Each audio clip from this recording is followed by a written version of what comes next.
বিসমিল্লাহির রহমানির রহিম। আসসালামু আলাইকুম ভিউয়ার্স, কেমন আছেন সবাই? আশা করি আল্লাহর রহমতে ভালো আছেন। তো আমরা আলহামদুলিল্লাহ অনেক ভালো আছি। তো দেখেন, অনেক দিন পর লিবিয়া বেনগাজিতে এম্বাসি এসেছে, বাংলাদেশ দূতাবাস। তো তাদের কার্যক্রম চালু করছে। দেখেন এখানে অনেক মানুষ ভিড় করে আছে, কারো পাসপোর্ট, কেউ আউটপাস নেয় বা বিভিন্ন রকমের কাজকর্ম আছে। তো সবাই এখানে সিরিয়াল দিয়ে আছে। তো আমরাও গেলাম, আমাদের ছোটো ছেলের পাসপোর্ট রেডি হয়েছে আনার জন্য।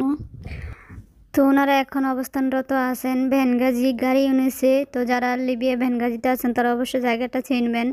তো দেখেন এখানে, তাই আপনাদের সাথে একটু ভিডিও করে শেয়ার করতেছি। আর পরিবেশটা খুবই সুন্দর। তো এখানে সবাই পাসপোর্ট নেওয়ার জন্য সিরিয়াল দিয়ে আছে, দেখেন। তো আমরা এখন চলে যাব, আমাদের পাসপোর্ট আমরা হাতে পেয়ে গেছি আলহামদুলিল্লাহ। তো দেখেন এই যে আমরা চলে যাচ্ছি এদিকে, আর সবাই অনেক সিরিয়াল দিয়ে আছে। আর চারিদিকে পরিবেশটা খুবই সুন্দর, সবুজ শ্যামল। তাই ভাবলাম একটু ভিডিও করি, আপনাদের সাথেও শেয়ার করি। আর অনেকেই হয়তো জানেন এম্বাসি আসছে। তো যারা আমার ভিডিওটা দেখবেন আপনারা অবশ্যই জানতে পারবেন যে এম্বাসি কোথায় আছে বা কি। এটা তাদের অফিস ভিতরে। এখন আমরা চলে যাচ্ছি, এটা হলো বাইরের দিকটা। তো অনেকে যাবে, এটা চিনেন অবশ্যই, গাড়ি ইউনিসের মধ্যেও।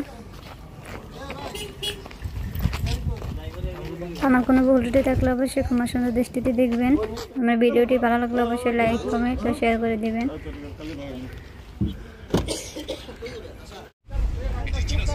দেখেন আমরা এখন চলে যাচ্ছি।